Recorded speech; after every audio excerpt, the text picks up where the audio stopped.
Hello, everybody. Yes, indeed. It is Wednesday. Wednesday means it is night for the Witches Movie Coven. So grab your popcorn, grab your drink of choice, and let's talk movies.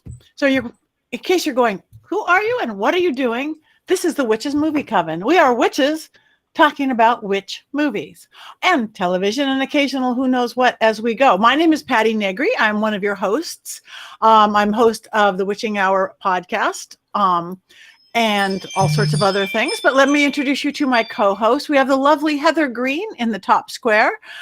She is an author, and she wrote the definitive book on witches in movies, the literal Bible of the book of Lights, Camera, Witchcraft. She is here. We also have Jason Mankey, a well-respected also author and witch, holding up one of his many, many books on the craft, and movie expert and very opinionated at that. We also have Richard-Lael Lillard, and this is in no particular order.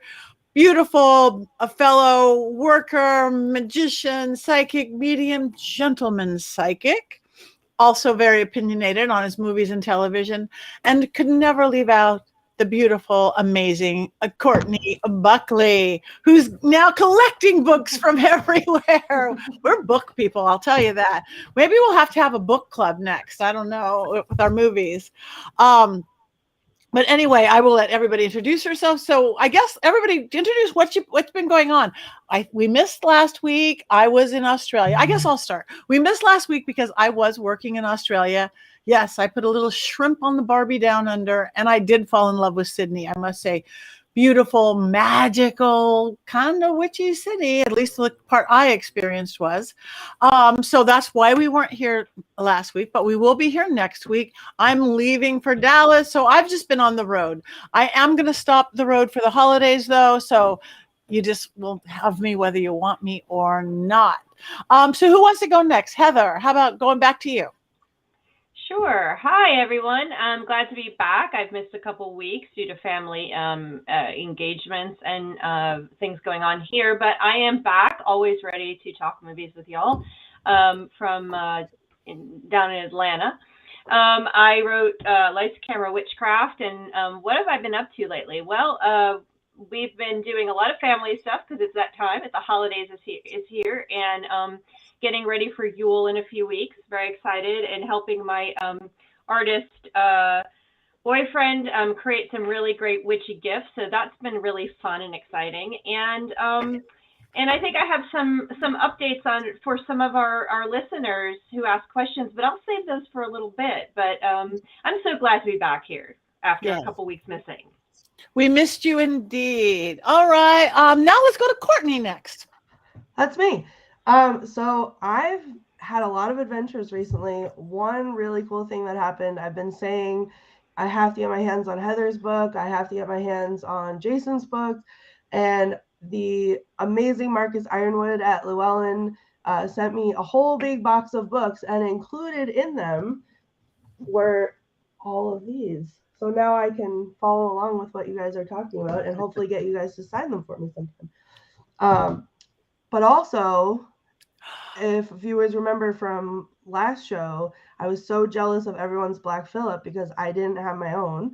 And our wonderful producer sent me this Black Phillip, and I had to take him on an adventure immediately.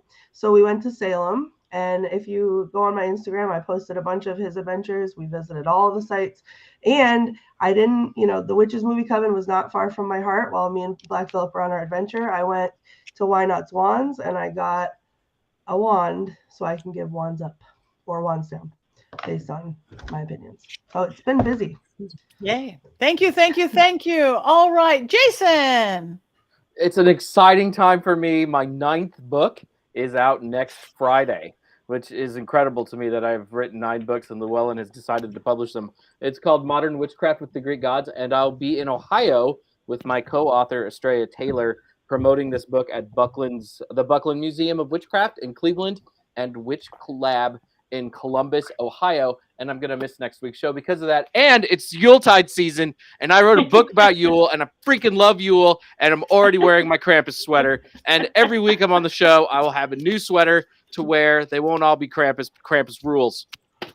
Yay, thank you. Woo! And you and your book partner are going to come on my witching hour soon. I'm so excited. Yes, Yay. it's going to be great. So thank you for that. Okay, Richard-Lael. Hello. I have to say I love Krampus too. He is the reason of the season. And I have to say that I really do love the Yule Cat. I'm sure that you know about the Yule Cat, Jason. I love the Yule Cat. So that's a little bit of homework for everybody. If you don't know the Yule Cat, you can look it up. I've been well. I've been busy creating and manifesting and being a snappy dresser, all of the above. Always Black Phillip everywhere. So I know all of you people out there watching or listening, you need a Black Phillip. Everyone needs a Black Phillip. It made me so happy. I've slept with him every night. He's come everywhere with me. And this is a fun thing because, you look for every opportunity to perform witchcraft, right? When he came, where his little tag is in his butt is a little rip. So it's his little butthole. And I am going to make a little spell bag to foster some success for Black Phillip. And I'm going to stick it in there before I sew him up. So then he's going to be a magical Black Phillip. He's going to be a witch too. Yay. Butthole magic is always the best. I think that should be the new tagline. We are definitely back. Okay, Kelly asked, where can you get a Black Phillip? I actually got mine when I was at Frankie Frank's event upstate New York from a metaphysical shop that might have been in Salem. I'm not sure. I don't know. Where does everybody get Black Phillip? I have everywhere. Not anywhere really. Occult shops, metaphysical shops. Amazon. Sadly, I got mine on Amazon by searching for Black Phillip, and that's the goat that came up. That's the goat in everyone's heart now. Wow, that is the goat in everyone's heart. Well, this week we're going to talk about a few different things, including the new Wednesday, which I cannot remember. I don't know if we want to start there, because what we're really going to talk about, what we had planned and what we've advertised is Bewitched. Yes, the original Bewitched, both a television show and the later movie with Nicole Kidman. But before we go there, do we want to talk a little bit about Wednesday? I just started watching it. I personally really like it. I'm 3 episodes in, all like at midnight, 1 a.m., 2 a.m. I kind of fell in love with it a little bit more each episode, but I know that isn't across the board gift. So who wants to start with Wednesday?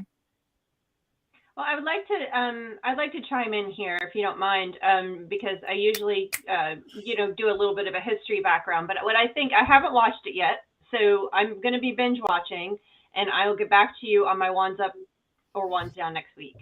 But the interesting thing I just want to chime in here is that what I've noticed in the history of watching which waves of films that we have, when they become popular and they get really popular and they go away, right?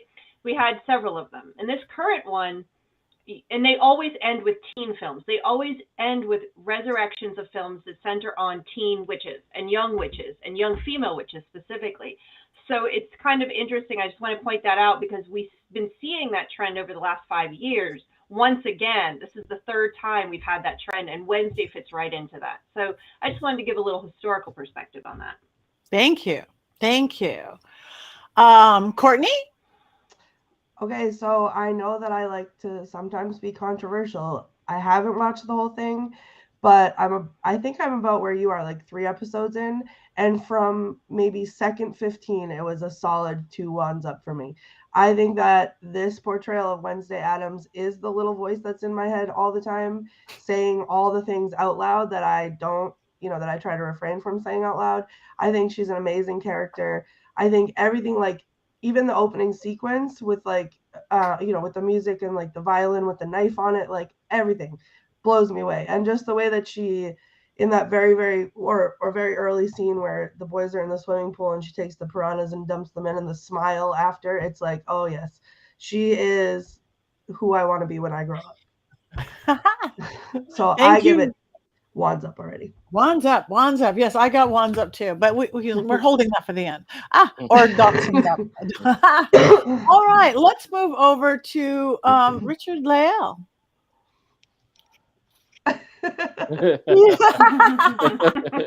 Well, you know what? I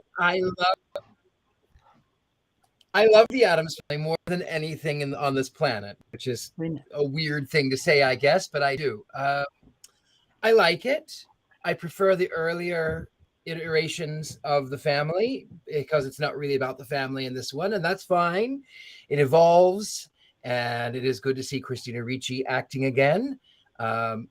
She was definitely, as a teenager in the 90s, she was the epitome of sort of the goth scene, and so that's what has evolved even more so. I like it. I would like it more if it weren't about the Addams Family.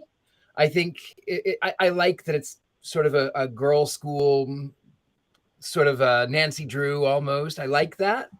I really have pause with the actors playing the family, especially Gomez and Morticia. And everyone was up in arms about Guzman. He's great. He's fine. It's Catherine Zeta-Jones. I really have a hard time buying that she is Morticia.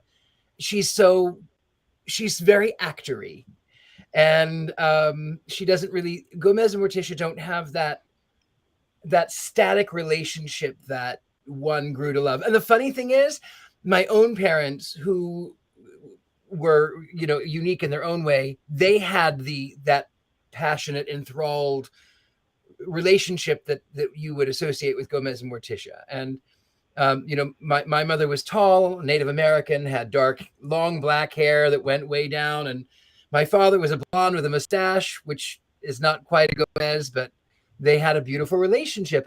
And I really wanted to see more of that connection because I feel like that's important. Anyway, I thought it was good. I would give it a half a wand. No, I'll give it a whole wand up. Not two, just one. I'll give it one wand up. Yes. Okay. Thank you. And we're just going down the line here. Jason. I don't hate it.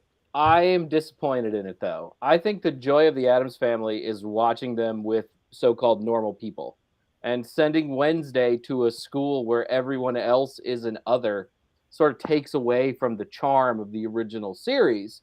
And Wednesday kind of works best in small doses. Everything she says is a one-liner. And some of you probably love that and think it's great, all the morbid stuff. That's fine. I laughed a lot. I think it's fun, but it's a lot. It's a lot to center a character, like a show around that character. And every time I see Christina Ricci on screen, I just think, wow, this could be a much better show if it had been about Wednesday as an adult with children, starring Christina Ricci as Wednesday Addams. I think that would be a much better show. It feels kind of Harry Potter-esque. And the fact that, you have different sort of like tribes in the school.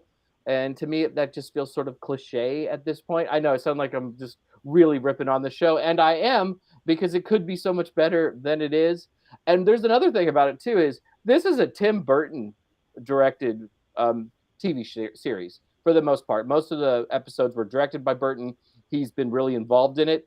And usually Tim Burton takes you to a different world. He takes you to something that looks nothing like the place that we are at. And this show just kind of looks ordinary. Even the school kind of looks ordinary. And that's really disappointing for a Tim Burton directed project. Maybe it's the budget. It is TV, and it's not, a movie where you have, tens of millions of dollars. But I found that a little bit disappointing. So I don't hate it, but I think it could be a lot better. Okay, thank you. I thank you. We want you guys out there to comment as well, and you guys are.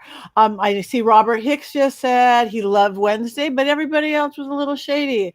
And somebody else, Anja, it bothered her about the Morticia thing. So, I must say, because we want the original Addams, the Gomez and Morticia at first was like, yeah, but it's not their show. I don't need to hold on to that. But isn't school kind of like cliquey like that in real life too? Just like it's not just Hogwarts, isn't it life? I don't Wouldn't know. it have been better to see her go to a military academy full of normal people? That would have been something to play off of. Playing off of werewolves and sirens. It has its joys and it has its like moments, but I love the contrast between like the Addams Family, who are unique, and their stiff, boring neighbors. And yeah. I agree absolutely, Jason. I didn't mean to interrupt you, but I absolutely agree on that, because part for me, part of the joy was that the Addams Family they didn't care what anyone. Well, to quote a line, I know no spoilers, but to quote a line, I hope I can say this. Everyone pretends they don't give a fuck, but you never had any fucks to give in the first place.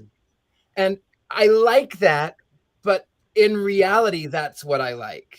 I would like more of the normal interactions with people, because as a witch myself, who lives in those kind of towns that are portrayed, I understand what they call the wasps. I understand them all too well. And there is a lot of pressure to conform and a lot of pressure to not be. Well, anyway, I do think that I like the dark humor. I love dark humor, but I love joy. And I think that's what the original, from the comic strip through the 60s, through the 90s, I think that they showed joy. They loved. They even Wednesday, Happy Wednesday, by the way. And Wednesday in the 60s, she would dance. She taught Lurch how to dance. So I will say there was a dance scene in the series that I did like. She was inspired by what's her name? The Banshees. What is her name? Susie Sue. She was inspired by Susie Sue. So I did like that, but I wish I would like more normal interaction. Okay. And I think that. I'm sorry. Go ahead. To offer. Okay, Courtney. Hello, Heather. I was just gonna say, like, to offer a little bit of a different perspective. Like, I know, Richard-Lael, how you feel, how deeply connected you are to the Addams Family. So I can totally see how this doesn't do it like the service for you. When I watch it, right? But it's not, it's not the same for you. It's a little bit different for me. Watching. Not having been such an avid fan of the Addams Family originally, like obviously I know who they are. I've seen the movie, I've seen some of the episodes, but I wasn't really hugely into it. There's almost like a suspension of disbelief for me that like I'm not really watching the Addams Family. I'm watching this standalone sort of series, and looking at it in that way, I'm obsessed with it. I love it so much because I'm seeing the kind of humor that I have, like, and it's its own thing.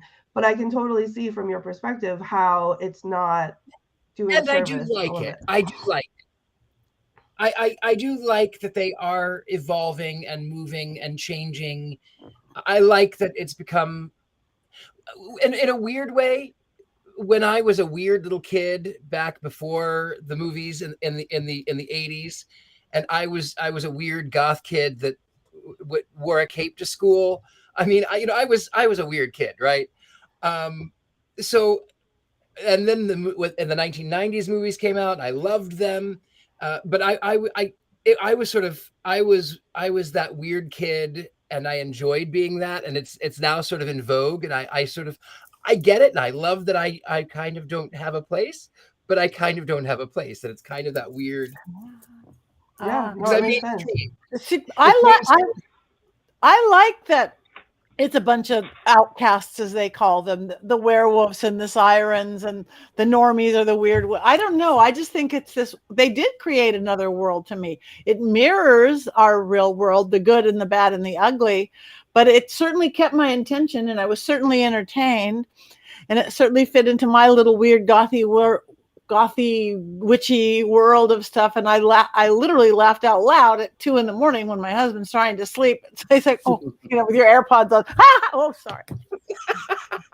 Sorry. I think one of the things you guys are reacting to, and again, I'm reserving a comment and only reacting to what I know about the Addams family, generally speaking, and what you're reacting to is the basis, the strength of the Addams family has always been its juxtaposition to normative society, has always been, and that's why, you know, getting to this 1960s specifically when it was first put on air, and this kind of links to our discussion on Bewitched as well, is that it was that sort of voyeurism into a world that was different from us, to something that was other, and it holds a juxtaposition, especially in the 60s. There was a socio-political reason why it was successful at that point, why it came at that point, and I think that's the thing that I think both Jason and Richard-Lael are speaking to, that they're missing, is that when you take that difference and put it in amongst difference, and there's nothing to juxtapose it to, you're missing a piece of what the Addams family's basis was, and what its success was whether it's funny or whether it's serious or whether there's political commentary, however it's been used over the years. There's a reason why Addams Family was done in the late 60s. There's a reason why it came back in the 90s. And that juxtaposition was part of it. So, you know, again, I have to reserve and place it in my historical, you know, context by watching it, and how that fits in and why they did it. And I'll get back to you on that. But I think that's what I'm hearing, is you're missing that piece of why it's lasted for so long. And that's very much so what you're talking about, the missing piece. Oh, thank you. I also think there's something about it that just feels a little derivative after watching Sabrina the Teenage Witch. And a lot of these shows right now that are kind of mystery boxes, right, where there's a mystery that needs to be solved, and you go piece by piece. And the Addams Family was originally such a unique piece of art. To see Wednesday Addams kind of taking from shows from the last 8 years is a little bit disappointing. I think somebody mentioned that in the chat, that this seems to take from a lot of other witch and horror movies. And it really felt that way to me. I mean, I was watching it with my wife, and I think she liked it more than I did. But I'm like, oh, that's Harry Potter, and oh, that's Sabrina, and oh, that's Pretty Little Liars, and all of these different shows. And Carrie. Yeah. With a little bit of X-Men thrown in. Yes, you got a little Wolverine action there. Yeah, a little like Professor X and his School of Misfits. Yeah. And I like the actors and actresses. I love seeing Gwendolyn Christie in things. She just has like this dignity to her and this huge presence. And Jenna Ortega is terrific. I mean, I'm not going to give this like a huge, like great wand rating, but there's some like really bright spots in it. I just wish it had been a little more original. Okay. All right. And again, well, I really enjoyed it too. So yes, I enjoyed it as a standalone. Anyway, I didn't mean to interrupt. Go on. No, that's good. I guess we're going to move on to what we're really talking about. But I thank you guys, everybody else who in the chat room, who joined in. Mary Jane King get all really valid points on all sides. And so before we give it, I know we are holding back on Heather's, but and you guys in the chat room, do say wands up or wands down. So everybody, as of now, except for Heather's holding hers, wands up or wands down. I'll keep mine this way. I'll still keep it up. I'll still keep it up. I like it for what it is. I like it for. I like it. Two wands up. Oh, wands no, up, wand and a bone up. Yeah. Okay. Dowsing rods, wands up. Microphone stand, wands up. I don't know. I think it could use a little like TV Viagra to go up. So I'm gonna give it like a. I think that's what it gave me, and that's why the bone went up. So. Okay. On that note, we will move on. All right. Now let's talk about what we had advertised to talk about, and we've talked about Bewitched. I always thought of her as the first big TV witch, which I'm probably 100% wrong though for Heather. So let's go back over to Heather and talk about Bewitched. I think she probably was actually the first big TV show, regular TV show witch. So I don't think you're that far off. There were other witches on television, but they were not regular. They were not as popular. You know, we can not count the Wizard of Oz, which was on TV every year. I'm not talking about that. I'm talking about a sitcom, witch sitcom. This is really the first big one. And it was revolutionary. People think, oh, this is just such a funny sitcom. Bewitched was a funny sitcom, but it lasted for so many years. It was on for so long. I think it shut down in 72, 74, something like that. It was on since 1964. I think those were the dates. There you go, 72. So it's one of the longest running ones at the time, far exceeding The Addams Family even, which was running about the same time. Why was it popular? It was funny. It was light. We loved 67, 66, I think, with The Addams Family. Anyway. No, I think 66. No, I think it was... I think I can't remember now. I'm drawing a blank, but I think it was like 2 or 3 years. Seasons. Yeah, it was a couple seasons. Yeah. So anyway, the big thing about Bewitched, which people have to understand, is it was really fun. It was funny, but it was poignant, and there's this socio-political underpinnings of this show. It was wedged between change. It was wedged between two American worlds. Let's say that during a period of change, and it captures that subtly underneath and poignantly and purposefully. And that's what made the show so successful. And that's why they can't redo it well or at all. We can talk about that after. But the show has, it's brilliantly done, putting all these sub-layers, subtext in there on top of a show that's just funny and light to watch. And it was hugely successful. Hugely. The second most popular show on television, its first year out. And like back then you only had 3 channels to watch. So you're talking like 40 million people watching Bewitched every week. No show does that today. I mean, It's incredible. Like a show about witches. And what's really cool is that within that year, Elizabeth Montgomery was appearing as guests in other movies as a witch within the first year that was happening. 1964, How to Train a Bikini, what's that movie? Anyway, it's a beach movie that came out at the same time, and she appears for a little cameo as a witch, which was a cue to audiences. I mean, in the same year that the show started. That's how popular. And now she's in Salem as a statue, which is fantastic. Courtney can probably speak to that beautiful statue. I certainly can. Me and Black Phillip actually visited it, and I took a picture of her holding him. So that's on my Instagram. But it's actually really funny because there was a series, like a 3-episode, I think, series that filmed in Salem when their Hollywood studio burnt down. So they came to Salem and they filmed at all the locations and everything. And then to commemorate it, I think it was a gift from TV Land, maybe it was the production studio. They gifted the city of Salem the statue. So the statue goes up, and people in Salem were so irate about it. They were picketing it and holding up signs and protesting the installation of the statue because it commercialized the witchcraft too much. Which, if you've ever been in Salem in October, is just a joke.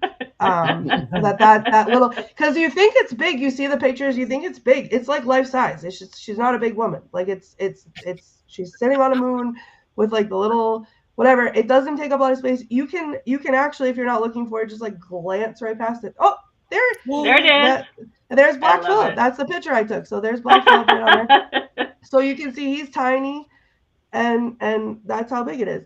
But so it doesn't take up a lot of space. It's not invasive, and they just put so much effort into just picketing it, and they didn't like it, and it's one of my favorite stories to tell because it's just so silly. Like especially telling that story in October, surrounded by booths selling witch hats and witch gear, and there's witches on the sides of the police cars, and there's witches. It's the witch city, so it's on the city seal. It's like everywhere. But that's where we draw the line, is the statue, the small one. I saw, just for me, it was one of my favorite shows the whole time it was on.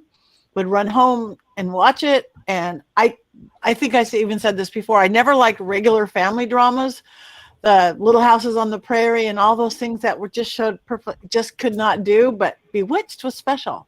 I could watch that one. I wanted to be her. Oh wait, I became her. I've got lots of pictures in front of her at the Statue of Salem, but not with Black Phillip. So Next time, Patti, tell me, and we'll. I will together. come and I will bring her. Anybody else want to talk about the TV show before we move to the movie? Well, I mean, I think. Oh, go ahead. No, go ahead, Jason. I have to say, you wanted to be Elizabeth Montgomery. You wanted to be Elizabeth Montgomery, and I wanted to be Paul Lynde, the gay Uncle Arthur. And we did. I guess I think I might have reached that goal. We did. That's awesome. Oh, hello, Sammy. When I think of Bewitched, I think of Paul Lynde. There's something about Paul Lynde, like even as a small child, like the way he delivered his voice was just so unique and so different. I'm absolutely obsessed with Paul Lynde. Like the Halloween special is the greatest Halloween special of all time. And my first exposure to him was Bewitched, which, like many people, I caught on reruns. It was something that was always on like at 2 p.m. So like when you were home during the summer, it was something that you watched. It was on throughout the 70s and 80s, long after it had been off, broadcast television regularly. I mean, it's just such an iconic show. I want to bring up a couple things. I also love the fact. Oh, okay. Sorry, I think there's a lag. You go ahead. I just want to bring up a couple of things. A lot of people will say that Bewitched is a remake or a redo of either Bell Book and Candle or I Married a Witch, and that's not true. These three things were three separate properties. The show was inspired by the other two, and the producers and writers do say they were inspired by those other two movies. Both of those two movies were independent of each other, totally different properties, as I said. However, they do have similar characters, and there is a subtle thing. And what I love about Bewitched is that Bewitched is almost like chapter 2 or 2.0, to use modern language, of the other two, because in the other two, the witch has to give up her powers to become a married woman. Here, she's a married woman, and she tries to give up her powers because she wants to be proper. She wants to be June Cleaver, but she can't, no matter how hard she tries, and she uses her magic to save the day. And I always loved it, and I have tried forever to wrinkle my nose and make the broom sweep, but it has not worked yet. We still work on it. Okay. And before you talk about the movie, you may want to mention Tabitha, unfortunately. The unfortunate 9-episode Tabitha from the 1970s. Oh, okay. Tell us. I don't know anything about that. I don't know. Oh, do you guys not know about Tabitha? Well, there was let's tell the story of Tabitha. Now, basically, they tried to do a spinoff about Tabitha when she's grown up. And it was I want to say 77, 78, 70. I can't remember the exact dates. I think it was maybe, I have it in my book. It's like 8 episodes, and it was terrible. It was, I don't even know that you can watch it. I just watched it recently. I just watched an episode called, oh gosh, I don't even remember the name of the episode, honestly, but search it up and you may be able to catch an episode or two, but it was so poorly received that they just shut the whole thing down, and they never tried to do it again until the movie, which was like 2007 or something. There you go. 77 to 78 was when Tabitha aired. So it's one of those sad moments. You just can't redo Bewitched. It was a moment in time that was perfect. You just can't do it. So was Tabitha, she grew up to be like her mom, wanting to marry a human, and I don't remember the entire premise. I think she was like a young professional. She was trying to get out there in the world, and it was kind of like 20-something. I think she might have been 21, trying to get out there in the workforce. Very 70s, late 70s woman in the workforce type thing. Spinoff. Spinoffs don't always work very well, and this one was one of those that bombed. Then she met Mary Tyler Moore, and it was a whole thing. No. It didn't work. Is I Dream of Jeannie just a ripoff of Bewitched, or was there something more to that? I didn't really study it from that perspective, but probably trying to take from the popularity of it. I think that's very common. It happens all the time. I really enjoyed I Dream of Jeannie as a young person. So I was, anything where there's magic happening, I was like, I'm good. But yeah, I think it probably was. Just like the Munsters and the Addams Family. You know, you have one success, you try another one. Right. I agree. I did like the other one too. There's Jason. We should all send our photos. I have to find mine. I have one too. No, me too. Paul Lind is fantastic. Oh, he is. He is great. And that Halloween episode is classic. Okay, so we all talk. So far, as far as the original TV show, Wands up, Wands down. Two. If I have another one. Wands up. Wait a minute. Wands down on the original show? So sorry. Okay, go Courtney. Go Whoa. Courtney. But I also, all right, guys. No. Well. Oh, sorry. I was waiting for Richard-Lael. I know Richard-Lael. I think we've lost his Frozen. internet. Well, yeah. Can you hear me? I don't know if I might. Yeah. Everyone is freezing. No, you're freezing. But we can hear you. No, I'm here. Can you hear me? Yes. Oh, okay. Sorry. I didn't mean to interrupt. You go ahead, Courtney. You go ahead and tell me why you don't like it, and I'll tell you why I do like it. Okay. So I just never got into it really. It was on, I watched it every once in a while in reruns. I think that on like Nick at Night, back when like all the Nick at Night shows were like in black and white. And it's not that I didn't love it. It just didn't, well, I didn't love it. It's not that I didn't like it. It's just that it never struck any kind of a chord with me. So it wasn't something that I was into. And then I feel like when, and not to jump ahead, but like when the movie came out, my whole family was like, oh my God, like, oh, Bewitched and the nostalgia and this, and oh, we're going to watch it. And I watched it and I was like, I still don't get it. I still don't get like the appeal. I just didn't click with it. So I don't think it means that it was a bad show. I just think that for me, it didn't do it for me. So okay, I'm so sorry. Good. Fair enough. Wands down. Okay, Richard-Lael. I think he's frozen. He's frozen. Well, for me, I wanted to tell you one of the reasons I really am I frozen? Can you hear me? You're I back. don't know. My internet has been slow. Can you hear me? Yes. If you can hear me, I'll go ahead and jump in and continue talking. Okay. So the reason I loved it, because it was an allegory for the LGBTQIA plus community. As most of the castmates were in that category and they were closeted, it was an allegory about love and acceptance no matter who they are. So for me, it had a deeper meaning than just a silly show about campy witches. Yeah, that makes sense. And I just never connected to it in any kind of way, I think, because someone said, you had to be there at the time, and that's exactly it. I wasn't there at the time. It was late at night when it was on in reruns for me, so it wasn't something that I really like sat down to watch, on purpose. It was just something that like came on after the show that I was done watching would be on. So I totally support all of the millions of wands up that are going out in the comments and with you guys. But just my own personal taste didn't do it for me.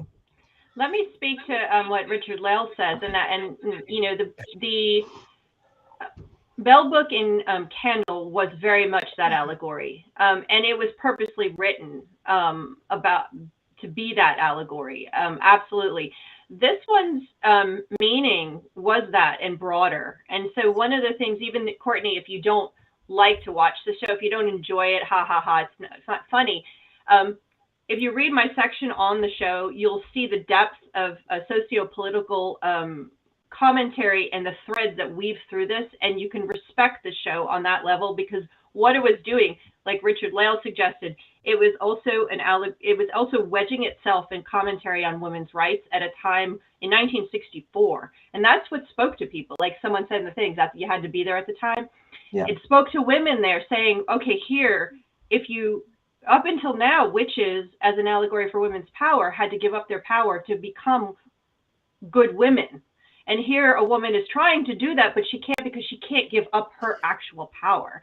So you have that allegory going on. You also have a commentary on potentially interracial interfaith marriage. You have families coming together trying to work that out, a mother-daughter dynamic. You have a lot of stuff going on that's sort of mirroring the conditions of our society at the time. So the show is brilliantly done. And you may not think it's funny, which, that might be just, whatever you taste, but the respect for what they did and how they did it is incredible. And the director said, sometimes you can do more with comedy than you can with drama.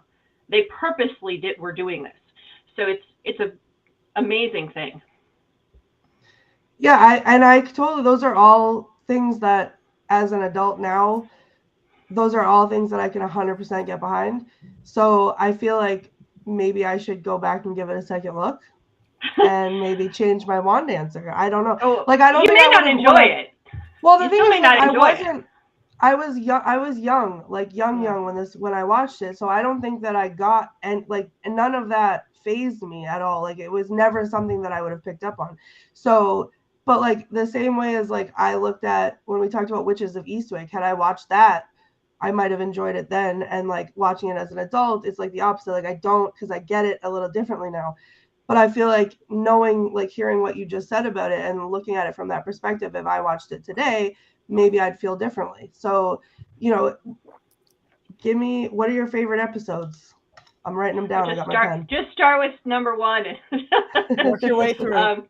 Just start with it. Yeah, no, as we say, did in film school, is sometimes you can appreciate the film for what it's done, but not enjoy watching it at all. And there's plenty of films where I'm like, I'm not watching that, but it's a really important film. I could name a bunch of those. So you may not enjoy it just from that perspective, but its history in witch films is incredibly powerful. And I'm not going to say that about the show. I'm not going to say that about the movie or Tep. We're almost there. We're almost to the movie. Heather brings up something that I thought was really interesting, though. Like, if you look at fairy tales and those and fantasy stories, often the woman has to give up her power, right? And Samantha doesn't give up her power. She's still immortal, and she goes to this mortal world, and that is unlike anything that had really ever been done before on TV. Most of popular literature in movies, it's pretty awesome. I mean, usually the woman settles for this mortal man and has to give up what makes her special, and Samantha keeps what makes her special. And I'll also add, as a child, Samantha's mother scared the piss out of me. She's amazing. Endora, I love Endora. Mm-hmm. I mean, and you guys know how I feel about all of these issues based on my reaction to Witches of Eastwick and all the thoughts that I had about that. So I feel like maybe let me just, can I just, like, just for the spirit of it, I'll give it another chance because I haven't watched it in a long time, because these are issues that I'd like to support and I'd like to see that happen. So I'm going to give it another try and remain neutral for right now. Okay, perfect. And on that note, let's move on to where there's probably less neutrality. The movie starring Nicole Kidman. They put it on the big screen. Anybody want to start? I'm sorry they did this. There is literally no way that they could have ever remade it. So I give them an A for effort in trying to find a way to bring. They were trying to capitalize on the success of Harry Potter and create some kind of thing. And it was the wrong moment for witch films. First of all, we were not in a witch wave at that time, so it was not the point to have done it. And I give them an A for effort in trying to bring Bewitched into a modern time, however, and not just trying to remake it. And I will also say that I love Will Ferrell, and I will watch anything he's in. However, this one really missed the mark, by a whole country. I mean, it's just, it's just not very good. And I wish it wasn't done. Well, see, that's the whole country thing. Because to me, that is a plain movie. Because since I'm in the air almost weekly right now, Oh, it's so and you weird. want to and you want to watch something that like helps you kind of half go to sleep, but half take your mind off things and half keep it up. So I, for the first time, watched it not even very long ago on a plane, and I'm like, this is a plane movie. It was pretty. I like Nicole Kidman. I like Will Ferrell. I like any Hollywood reference stuff, anything that references studios in Hollywood. I live in the middle of Hollywood, so you could play off that. It meant nothing to me. It was not going to get an award-winning thing. It's a plane movie, so that's what I get about it. So, all right, who wants to go next? Jason? You know, to be contrary, I think this is one of the greatest I can't do it. I just can't. You had me in the beginning. You tried. I was gonna try. I was like gonna give it my best effort. I had like a speech in my head. This movie tries things, and they mostly all fall flat. It might have been better if it had not been related to Bewitched and been something else entirely. It just doesn't work, and I think it besmirches the good name of Bewitched. Makes me sad. It didn't ever relate. I mean, I knew the name was Bewitched, but it wasn't Bewitched. There was nothing to it that was Samantha. I mean, they used the name. That's it to me. Wasn't trying to change it. It just wasn't it. So, all right, Richard-Lael.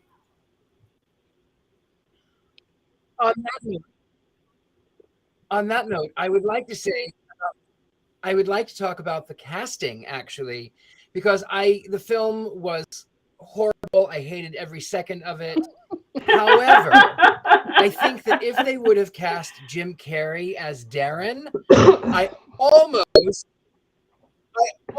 could have gotten into it, because then he could have really done Darren justice, because I think Jim is actually a really good actor, and I think he could have done the faces and the awkward expressions that I associate with Darren Stevens #1. That's a great point. I mean, he has that same So that's face. my thought. It was horrible. It is a plain movie. It's a plain movie. All right, Jason. Thank you, Richard-Lael. Oh, no, you already went. You already went. Sorry, because you loved it. Okay, Courtney. It's my favorite movie of all time. I don't know what you guys are talking about. No, again, I just You guys, no. You guys, I love Nicole Kidman is watching right now. Nicole Kidman is watching. No. Well, I feel like the same way as Heather about like Will Ferrell. I will literally, if the movie was him sitting on a chair watching paint dry, I would pay money to go see it, because I just love him. Nicole Kidman, I can take or leave. I'm sorry. But I just, again, it was like, it was presented to me to go see it as this nostalgic factor, like with my family, and I didn't feel that way about it at all. So to me, it was literally just, I watched it once, I never watched it again. And I'm the queen of, I'll rewatch the same thing 100,000 times, same way as I'll read the same book 100,000 times. I never once ever felt the need, even if I was in a Will Ferrell mood, that was never where I was going ever again. It was just forgettable. I couldn't even bring myself, like I try to do my movie homework every week before we have the show, couldn't even bring myself to try to watch that for movie homework. I watched Wednesday instead. So I just, no thanks. So what did it go? What went wrong? Was it just bad script, bad writing, bad directing, bad everything, or did they try to do something that failed? I think it was for me, it was boring. Like, yeah, it didn't have any charm to me at all. And I feel like when you, even in my limited knowledge, when you think of Bewitched, you think it's charming, and it's whatever, and it wasn't any of the things. I think it was, you know, there's a term I hear my kids say, try hard. I think they were trying hard. I think they were trying to capture some of that success of Harry Potter, which was happening at the time. A lot of other shows were trying to do it. They said, oh, we need a property that has witches. Oh, nostalgia. We'll do something with Bewitched. But the trouble is, Bewitched, the main strength of the original show, which you see at the failure of Tabitha, was when it was made, and how it was made specifically. And you can't take that show out of the 1960s, out of that environment, and just plop it down somewhere. And they didn't even, and they tried to get around that, but failed miserably. It was very like, oh, we've got to make a witch movie, Bewitched, let's do something with this. So it didn't really feel like it came from the right place to me. It felt like it was just, a cookie cutter thing they were trying to do and take nostalgia money from people, which, you can't do that. It doesn't work that way. The story didn't work. I don't know. That's my take. Anybody else have anything to say before we vote? No? All right, everybody out there, you guys get to vote too. Everybody who saw Bewitched, the movie, wands up or wands down? Oh, here's my camera. Wands down. It was blah. I see blah, no intention, no purpose. And again, unless you're on a plane and you want to sleep and take your mind off things, there's lots of pretty colors to go to sleep to. That works. So there you go. Anyway, so we still want to know what you guys want us to do. We're going into the holidays. Is there any holiday witch movies we should be doing? Again, we can branch out as we're doing into television and all sorts of things. What do we want to talk about? That's both for us here on screen and the audience. I would love, I'm just going to throw this out to the group. I have two things that eventually I'd love to discuss with you guys. Movie. Oh, Krampus, that's a good one. I would love either like new Sabrina, on Netflix versus old Sabrina. And also I would love to discuss Hereditary. And I thought at first that wasn't witchy enough, but when I reread the synopsis and rethought about it, I think it is witchy enough. I think we have to do Harry Potter during the holidays, though. Yes. I mean, it's such a holiday thing. We associate it with the holidays because there's always a big Christmas scene. And then first couple of movies came out during the holiday season. I think we have to do Harry Potter soon. I'm on board. I'm a Harry Potter nut. I love it. I'll pull out my Harry Potter wand, of which we all have. Can I tell you that I have never read any? I have never read any of the books. I have never watched any of the movies because when the films came out, when the books came out, I was too old for them, and then when the films came out, I was so Pentecostal that I was afraid of witchcraft. Oh, so I have never seen any of the Harry Potter films. Wow. You're in for a treat, except for movie 2. You're all Thank you, Jason. Oh my goodness. That's so funny. Yeah. So what should he watch? What should he watch? Okay, a Harry Potter virgin. We heard that not movie 2. What is if he watched 1? Which one should he watch? Start with 1. You have to watch all of them, though. Even the one I don't like. You have to watch all of them. There's no escaping that. Better start. Very well done. And it looks like people out there definitely want Krampus and definitely want Sabrina. Let's do them all. We have every Wednesday. We're here forever. Okay, so before we go, we have just a few minutes left. Definitely Harry Potter. Richard-Lael reacts. I love this. Oh, that's us. Scared.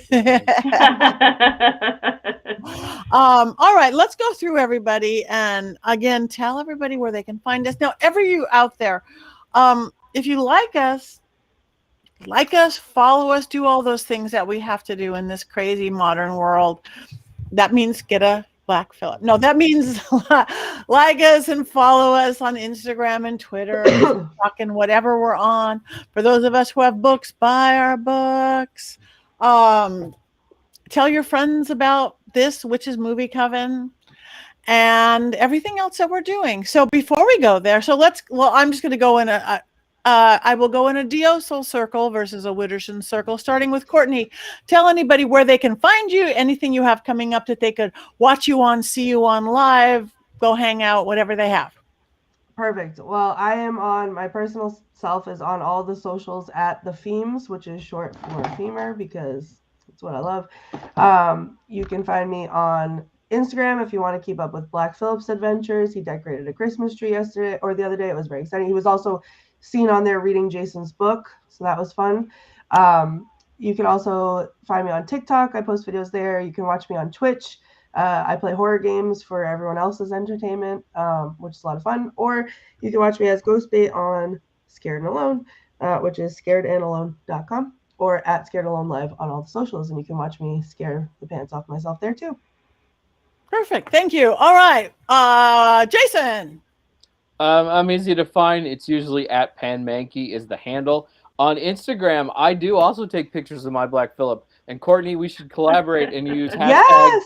Adventures of Black Phillip and Oh, I Patti. love it. And we I'm can in. all, I am in. Richard-Lael and I'm Heather- going and to we take him with me now to Dallas tomorrow. Yeah, and we can Yes. and he can be everywhere and everyone to everybody.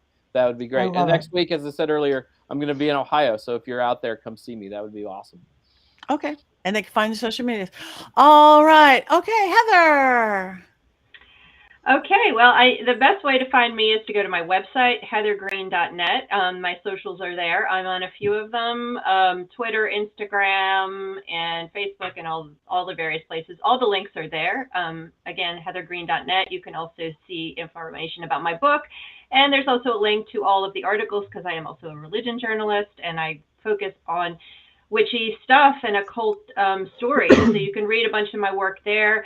I'm not going to be live anywhere. I was just at a bookstore a couple weeks ago. I'm taking a break during the holidays, but you can always reach out to me on Twitter and through my website. And I need to go, after we're done, order a Black Phillip so I can participate in Black Phillip adventures down south. Yes. Perfect. Perfect. All right. And Richard-Lael.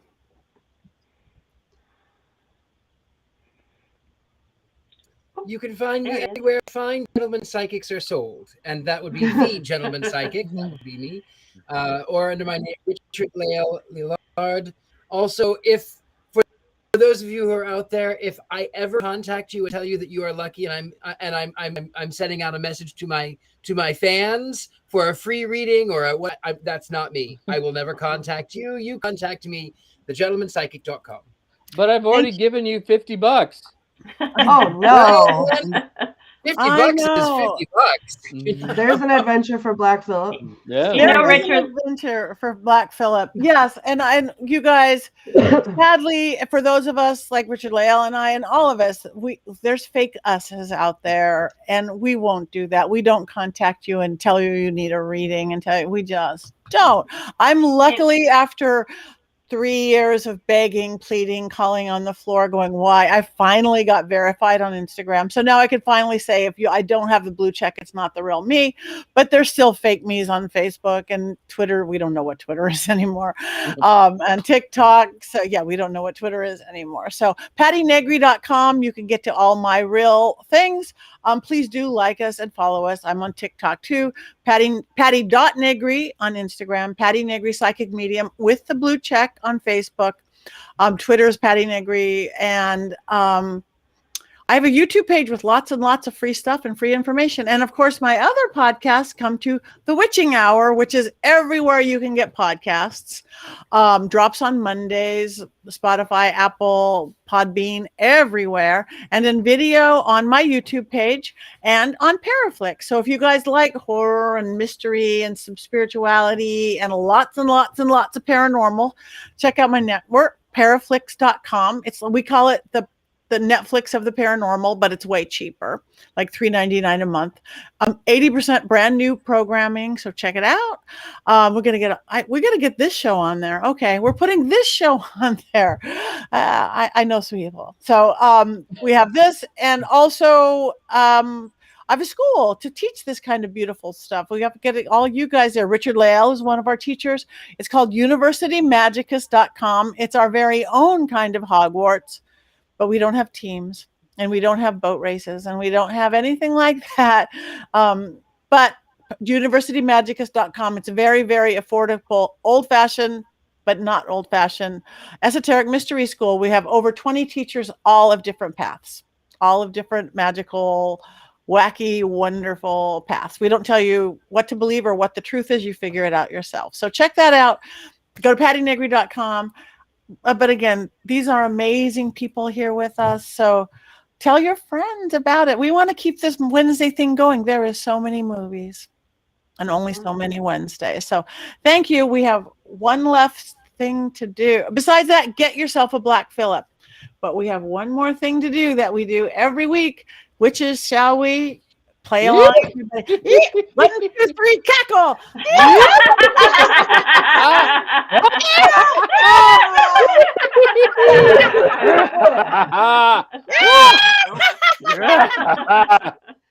Thank you for listening and watching the Witches Movie Coven.